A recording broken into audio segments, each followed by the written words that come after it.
Buenos días, tardes o noches, según corresponda. El día de hoy vamos a estar mirando este breve video donde vamos a tener un campo escalar, f, y vamos a preguntarnos sobre su dominio y su rango. Muy bien, para poder entender qué es el dominio y un rango de un campo escalar, vamos a recordar que era el dominio y el rango de una función escalar. Una función escalar iba de los reales, de un valor perteneciente a los reales, a otro valor perteneciente a los reales.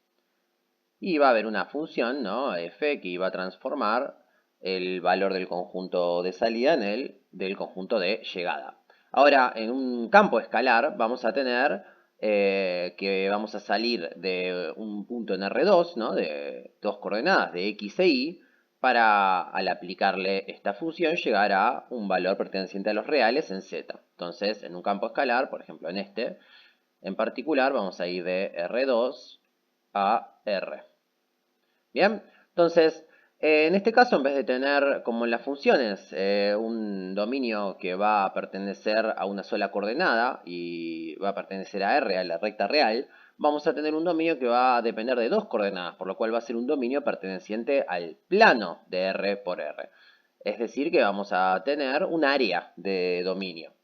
Entonces vamos a buscar cuál es este área y cuál es el rango. El rango va a ser igualmente, fíjense, tanto una función como en un campo escalar, dada una cierta cantidad de variables, vamos a obtener al aplicarle la función una nueva variable, por lo cual también se va a medir como en las funciones escalares, en el campo escalar, el rango será entonces dependiente de los valores que pueda adoptar este valor de z, de f de x, y por lo cual va a pertenecer a la recta real también. Bueno, primero vamos a pensar en el rango. Vamos a pensar en el rango. Para pensar en el rango tenemos que ver, en este caso, como es un cociente, qué valores, de qué signos va a poder valer el campo escalar en el denominador y en el numerador.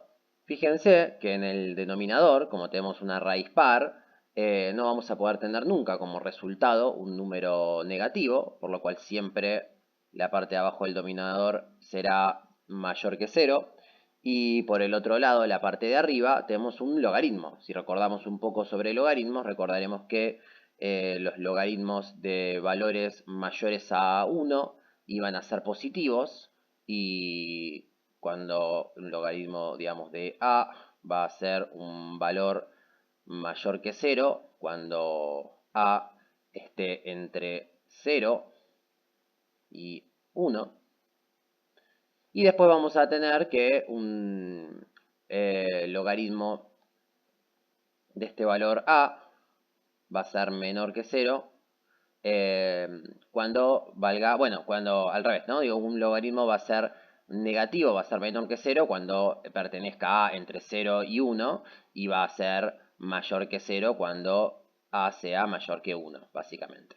Entonces, si tenemos un logaritmo cualquiera, de cualquier base, donde eh, estamos aplicando un valor a que sea mayor a uno, vamos a tener valores positivos, pero si es entre cero y uno, recordando que no puede ser negativo el argumento que esté adentro del logaritmo, entonces vamos a tener valores negativos. ¿Qué quiere decir? Que la parte de arriba va a poder valer tanto positiva como negativa. Y al dividirla por valores siempre positivos, vamos a tener todas las posibles combinaciones. Números que van a tender a más infinito y a menos infinito.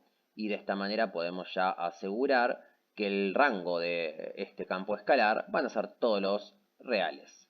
Es decir, que z va a ir hasta más infinito y hasta menos infinito respectivamente. Ahora, un poco más complicado preguntarnos qué pasa con el dominio. Entonces, lo que vamos a hacer para interpretar el dominio es buscar, como hacíamos en las funciones escalares, para qué valores este campo escalar no puede ser evaluado. Es decir, nosotros tenemos un campo escalar y vamos a buscar las limitaciones. Como limitaciones teníamos que dividir por cero, las raíces pares de números negativos y justamente los logaritmos de cero o de valores negativos. Entonces, en este caso tenemos dos restricciones. Por un lado, esta parte de acá abajo de la raíz de menos x cuadrado más 4x menos y tiene que ser diferente de 0. Y por otro lado, como es una raíz, tiene que ser mayor a 0 y mayor o igual a 0. Como, como tenemos que cumplir ambas cosas en simultáneo, vamos a poder determinar que esta parte, menos x al cuadrado más 4x menos y, va a tener que ser estrictamente mayor que 0. Bien, y ahora vamos a mirar también lo que pasa con la parte de arriba, que tenemos en el numerador, donde 2x menos 3 más y va a tener que ser también estrictamente mayor que 0. Como todos los logaritmos, no podemos tener un valor negativo. Entonces, lo que vamos a buscar es las dos restricciones por separado y vamos a encontrar la intersección de ambas. Vamos a despejar de la primera, de la violeta, para que nos quede el eje y. De un lado vamos a sumar y a ambos lados, lo que va a quedarme y de este lado, y me va a quedar menos x al cuadrado más 4x. Y la segunda parte, también vamos a despejar la y. Y vamos, para hacer esto, a sumar 3 a cada lado, a cada miembro. Entonces al sumar 3 me va a quedar un 3 acá. Y vamos a restar 2x miembro a miembro para que pase a estar el 2x del otro lado. Entonces fíjense que vamos a tener por un lado una lineal, 3 menos 2x, y por otro lado una cuadrática que es menos x cuadrado más 4x. Si nosotros esto lo queremos graficar, vamos a ir a un GeoGebra y lo que vamos a hacer es imaginarnos cómo sería estas dos curvas que encontré. Por un lado tenemos la recta menos 2x más 3 y por otro lado tenemos la parábola menos x cuadrado más 4x que forman estas dos curvas. Ahora, como tenemos inecuaciones, vamos a tener áreas. Entonces vamos a pensar cuando en la lineal, como está desigualado, que y tiene que ser mayor, van a ser todos los valores de y que estén por encima de la curva.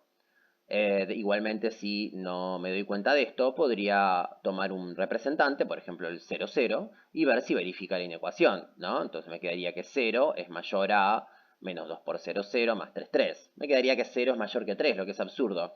Y si un punto perteneciente a la región debajo de la curva, en este caso la lineal, no pertenece, me da digamos, un resultado absurdo, quiere decir que básicamente el área solución va a ser la opuesta. Si elegimos otra parte, elegimos el punto 0, 4, ahí nos vamos a encontrar con que 0 más 3 es 3 y es 4, 3 es menor que 4 y tiene total sentido. Bien, y vamos a de la misma manera graficar la parábola. Fíjense que ambas curvas las podrían hacer a mano, si bien acá estamos usando el GeoGebra, un graficador, estamos teniendo la posibilidad de hacerlo a mano porque son dos curvas que conocemos. Entonces, para saber si la región es la interior o la de afuera, vemos que la y tiene que ser menor que la curva, así que van a ser los valores que estén por debajo de la curva, y de nuevo, eligiendo un representante, nos podemos sacar la duda. Fíjense que nos quedaron, en este caso, dos curvas que van a formar dos áreas y vamos a tener una región en común. Si no hubiéramos tenido una región en común, hubiéramos tenido que este campo escalar tenía de dominio el vacío, es decir, que no iba a existir ningún valor posible. ¿Qué cosa que nos puede suceder, ¿no? La combinación de los valores posibles de x y de y puede darnos contradicciones de la forma que no tengamos ningún valor posible. Ahora, nosotros lo que necesitamos saber, este dominio va a ser este área que va a haber en común entre la roja y la verde. Nosotros para poder graficar la mano necesitaríamos saber justamente los puntos de intersección de estas dos áreas, de estas dos curvas. Entonces lo que vamos a hacer va a ser igualar la primera curva con la segunda, en este caso menos x al cuadrado más 4x. Vamos a igualarla a 3 menos 2x, ya que en ambas está despejada la y. Y de esta igualación voy a poder sacar los puntos en común de las dos curvas. Nótese que en este caso los puntos en común no pertenecen a la solución, porque esta línea punteada, ¿no?, tiene que ver con que la desigualdad es excluyente, ¿no? No van a pertenecer los límites, los bordes de este área que obtuvimos, no van a ser parte de la solución. Va a ser un dominio totalmente abierto donde los límites no van a estar incluidos. Pero igualmente para buscar las intersecciones y graficarla nos sirve buscar igualarlo para buscar estos puntos. Vamos a despejar toda la cuadrática para un mismo lado. Vamos a sumar 2x a ambos lados. Me va a quedar 6x y vamos a restar 3 a ambos lados para que de esta manera me quede igualada a 0. En este caso, como tenemos coeficiente a igual a menos 1, b igual a 6, c igual a menos 3, lo que vamos a hacer es usar la fórmula resolvente y de Bhaskara, de donde vamos a obtener dos respuestas. Una va a ser 3 menos raíz de 6, pueden verificar con la calculadora, y la otra va a ser 3 más raíz de 6, obviamente. Entonces, estos dos números, 3 menos más raíz de 6, van a ser los dos valores de las intersecciones, pero sobre el eje X, es decir, por acá. Lo que nos va a faltar ahora es buscar la coordenada Y. Y para hacer esto lo que vamos a hacer es evaluar en cualquiera de las dos curvas los puntos 3 menos raíz de 6 y 3 más raíz de 6. Fíjense que acá en el GeoGebra directamente puedo escribir un punto P y lo evalúo en la primera coordenada en 3 menos raíz de 6 y después directamente, como no es necesario desde el GeoGebra calcularlo a mano, ponemos que el GeoGebra evalúe 3 menos raíz de 6, en este caso en G. Podríamos haberlo hecho en la otra curva porque justamente este punto pertenece a las dos curvas. Y si evaluamos los dos puntos, tanto P como Q, tenemos los dos puntos de intersección y ya tenemos un área que podríamos hacer tanto en papel como acá la vemos en GeoGebra. Este área va a estar determinada por estas dos curvas y fíjense que en la gráfica tridimensional del GeoGebra ya vemos lo que es el dominio de esta función, que no va a ser más que esta intersección de superficies, y fíjense que nos va a quedar graficado sobre el plano XY el dominio, lo que quiere decir que el campo escalar va a pertenecer a esta región sombreada únicamente y no va a pertenecer al resto. Y como su rango son todos los reales, quiere decir que va a tender a menos y a más infinito. Vamos a graficarlo, esto sí a mano no podríamos hacerlo, pero usando una gráfica como el GeoGebra, ¿no? De algún graficador en 3 dimensiones, podemos ver justamente que tenemos una curva que tal cual habíamos analíticamente calculado, va a estar en esa región, va a pertenecer específicamente a la región que buscamos y después va a ir hacia arriba y hacia abajo, hacia más y menos infinito. Y bueno, nos quedaría únicamente escribir de manera formal la solución del dominio.